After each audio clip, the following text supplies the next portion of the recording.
institucional com esse país, não por ideologia. Sim. Mas tem que ter com institucional com a China. Não dá pra você fechar a cara pra China. Claro. Não, a China... 80% da soja que a gente exporta vai pra China. E deve ser difícil, né? Porque, imagino, a China realmente tem uns problemas no sentido que eles têm um governo ditatorial. Não é democracia, não é o que a gente tá acostumado. Então, eu, como cidadão, como cara leigo, eu fico meio preocupado com a China crescendo muito, porque enquanto ela é um parceiro comercial e tá aumentando o nosso mercado, eu acho ótimo. Mas a partir do momento que ela quer exportar um pouco da cultura deles no sentido de autoritarismo e dessas coisas, aí eu já não acho tão legal, entendeu? E isso me preocupa um pouco. Será que eles estão nessa vibe? Cara, eu não confio em ninguém com poder absoluto, tá ligado? A China ela tem um plano de poder desde os anos 40, né? Mais especificamente em 49, quando Mao Tse Tung fez a revolução lá, de que em 100 anos seria o principal país do mundo, isso em termos econômicos e militares, né? Acho que eles vão chegar lá até um pouquinho antes desses 100 anos. E, na verdade, assim... É o que eu falei, ali tem grandes oportunidades. Tem que ter uma relação institucional com eles. É um país de, quase 1,5 bilhão de habitantes. A gente é um país aqui que, sensacional no agro. Então, para nós interessa vender para eles. Agora, é só manter a nossa independência. Não é chegar, por exemplo, agora e querer colocar goela abaixo qualquer tipo de política com relação ao Covid, nos ameaçando com relação à compra ou não dos nossos produtos agrícolas. Não estou falando que eles estão fazendo isso, tá? Mas... é o tipo de coisa que não é interessante para nós. Se você tem uma loja e você só tem uma pessoa para vender o seu produto, essa pessoa amanhã pode virar para você e falar: Igor, é o seguinte, só eu compro esse teu produto aí, reduz pela metade. Tu fala: não. Não, beleza, vou parar de comprar. Entendeu? Assim como era interessante você no mercado de China, com os Estados Unidos, com a União Europeia, com os árabes, com Israel, enfim... é fazer aquilo que tem lógica de mercado e não fazer o que tem lógica de ideologia. O Brasil, a gente perdeu quase $1 bi para construir um porto em Cuba que não produz nada, não é hub de nada, o Porto de Mariel em Cuba. A gente gastou, mais de 15 bi de real mole em Abreu e Lima, que não refina nada. E olha o problema que a gente está vivendo hoje com a Petrobras. A gente é dependente do refino internacional. É por isso que tem essa questão toda. Uhum. Não se pode abaixar, a Petrobras não pode abaixar tanto o preço a ponto que fique desinteressante do investidor internacional mandar para cá o produto dele, porque senão ocorreria desabastecimento, mas também não pode elevar tanto a ponto de acabar com a nossa economia. Então são questões sensíveis que estão jogadas todos os dias. E tá rolando uma treta nesse sentido agora, nesse exato momento, né? Sim. O Bolsonaro deu a declaração dele, 100 bilhões de dólares. Dólares ou reais? Reais, né? Não sei. Bom, 100 bilhões de algum dinheiro aí muito... de Bitcoin. Nossa, se fosse de Bitcoin. De Flowcoin. Flowcoin. Então, foi... Botar o Banco Central na cola de vocês, hein? Flowcoin aí, ó. Não, mas não é moeda de verdade, é só um crédito. Sai fora, Banco Central.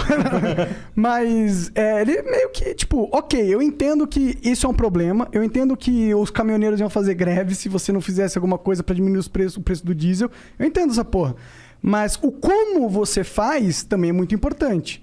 Né? E eu sinto que o Bolsonaro ele não tem muita maleabilidade nesse sentido, porque teria milhares de formas de fazer o que ele fez. Existem várias que não acarretam na Petrobras perder 100 bilhões de valor de mercado do dia para a noite, entendeu? Será que não existia? Será que às vezes ele não toma uma atitude que para ele parece mais fácil, mas é porque ele não enxerga outras soluções, porque ele não é capaz? Esse bagulho da Petrobras foi um bagulho tão doido que o nosso corretor, que toma conta da merrequinha que a gente bota na bolsa, mandou de manhã uma mensagem com mané, aí ó, o bagulho da Petrobras é interessante, ele te mandou também. Falou, é hora de entrar. Inclusive já entrei com uma grana. Mas... agora tá baixo, compra agora, cara. Quando o Lula e Silva assumir, tenho certeza, ele vai colocar para bombar. Pelo seguinte, outra coisa, o mandato é de 2 anos, estava prestes a acabar. O que eu fiquei sabendo, é bom tomar cuidado com as palavras, tá vendo? Ó? É que poderia ter sido dado, nesse momento agora, esse último reajuste, um reajuste abaixo. E parece que, só de birra, o presidente da Petrobras deu um ajuste a maior do que seria necessário. Por que o presidente da Petrobras está agindo como uma criança? Boa pergunta. Chamar ele aqui no Flow. Seria ótimo, pode vir. Ele não é um cara incompetente. Agora, o presidente é uma pessoa totalmente aberta. Outra coisa... o presidente lidar com os caminhoneiros. Parece que o presidente da Petrobras não. Então, assim, tudo que faz sentido, se você apresentar para o Jair Bolsonaro e explicar para ele, e ele é extremamente inteligente, ele vai adotar. Ele fala, não entendo nada de economia. O Paulo Guedes senta lá, explica isso, isso e isso. A gente está tendo o governo mais liberal de décadas. Agora, não se dá Mas um é que olha a competição também do cara, né, mano? Mas brasileiro é que elegia. Não, tudo bem, eu entendo, mas tipo, ok, ele tá sendo muito liberal, mas ele poderia ter sido bem mais, tá ligado? Isso que eu tô falando. Eu gostaria que ele tivesse. Eu gostaria de ter privatizado um monte de coisa já. Por que não, em vez de trocar a porra do presidente, por que não tira o monopólio da parada? Porque o problema é o monopólio da Petrobras, não é? Também. Então por que você vai atacar um sintoma em vez de atacar o problema de verdade, tá ligado? A doença de verdade. Tinha medida provisória caducando na Câmara porque o Rodrigo Maia não aprovava. Você acha que ele ia realmente deixar a gente marcar um gol com privatização?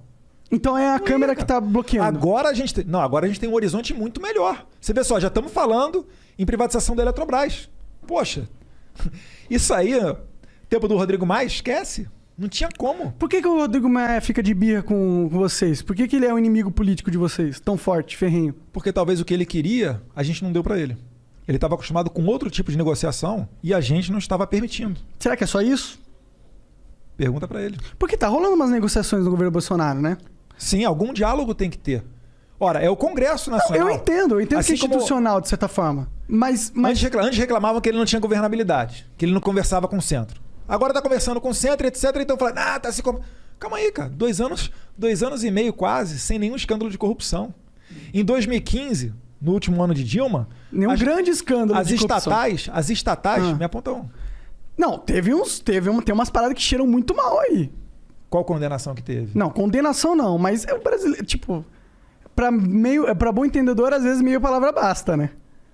Eu tô aguardando aqui alguém do governo ser preso, etc. O Lula tá solto, tá ligado? Pode acontecer, cara. É que eu tenho que medir as palavras aqui que você tocou no STF. E eu quero sair daqui livre. Entendeu? Ó, eu vou dizer aqui, eu reprovo totalmente a atuação do STF. Em toda a minha vida que eu vi eles fazendo coisas, parece que eles usam o poder que eles têm de uma forma totalmente autoritária, de uma forma que visa apenas os interesses políticos dele e não necessariamente eles estão olhando para parar de uma maneira lógica, de maneira para entender qual que é realmente a interpretação correta da lei. Parece que eles usam a interpretação da lei para os objetivos deles. Eu tenho essa sensação como cidadão. Não estou imputando nenhuma falha de caráter a nenhum específico, apesar de eu não ir muito com a cara do Gilmar Mendes e nem muitos outros. Nenhum deles, na verdade. Nenhum deles. Nenhum deles eu olho pra eles e eu falo, caralho, esse cara é um cara sério pra caralho. Tá ligado? E tá lá. Tem um cara, você fez um olhar, quem que é o STF sério aí? Não, tô pensando, tô fazendo assim, calma. Pode ser ajustar na próxima pergunta. Não, que eu achei que você tinha pensado em alguém mesmo. Só, é que o STF é um universo livre, muito... hein, cara? O STF é um universo muito reduzido, são apenas 11, né? Agora, se você comparar, por exemplo, com a Câmara, cara, é que o exemplo negativo sempre é o que vai ficar. É difícil você destacar as pautas positivas. Mas a Câmara também é uma merda, às vezes tem, cara. Às vezes tem. Eu, quando eu estava estudando para concurso, eu acompanhava, assim... Tem um sistema que você recebia no e-mail chamado de sistema push. O concurseiro normalmente está acostumado com isso, que são as decisões do STF, que viram jurisprudência, etc. E aí você começa a acompanhar os ministros. Pô, cara, gostei dessa daqui. Daqui a um mês tu... pisou na bola, não gostei. Então, assim, é difícil você analisar e falar assim, gosto de todos, etc. Você não vai achar isso, porque só você é igual a você. É verdade. Ninguém vai pensar igual a você. Sim, mas entendeu? Dá pra ver algumas decisões que, tipo, mano... Eu já vi uma vez um ministro falando que ele primeiro forma a convicção pessoal dele e depois ele corre atrás da lei pra ver onde é que ele vai embasar. Porque a lei, ela tira pra tudo quanto é lado. Você pode manter um cara solto ou um cara preso